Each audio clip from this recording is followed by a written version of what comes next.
5-ാം വാക്യം വായിച്ചിട്ട് ദാസന്മാരോട്, ദാസന്മാരെ ജഡപ്രകാരം യജമാനന്മാരായവരെ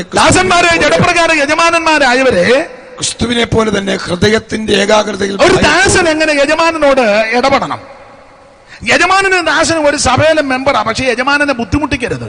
നിന്റെ സഭയിലെ വിശ്വാസിയാ, ഒരു കൂട്ടായ്മയിലാന്നോർത്ത് ചെയ്യുന്ന ജോലിയുടെ പ്രതിഫലം വാങ്ങണം. അത്രയും പറഞ്ഞ ഭാഗം വിടുക.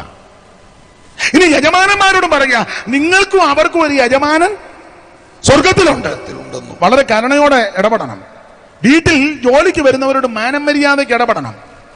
ചില വലിയ വീടുകളിലൊക്കെ ജോലിക്ക് ചില സഹോദരന്മാർ വന്നു കഴിഞ്ഞാൽ ചില എല്ലാവരും അല്ല കേട്ടോ, ചില വീടുകളിൽ ജോലിക്ക് ഒരാളെ കിട്ടിയാൽ പിന്നെ വാഷിംഗ് മെഷീൻ വർക്ക് ചെയ്യുകയല്ല.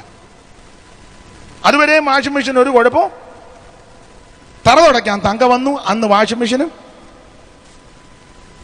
അതൊന്നും ശരിയല്ല.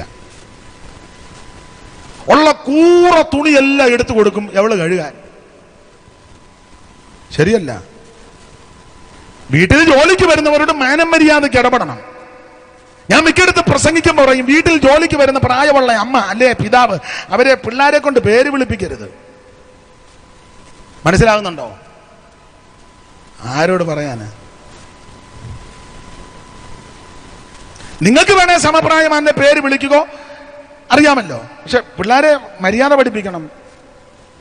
പ്രായമുള്ളവരെ ബഹുമാനിക്കാൻ, ആദരിക്കാൻ ഒക്കെ പഠിപ്പിക്കണം.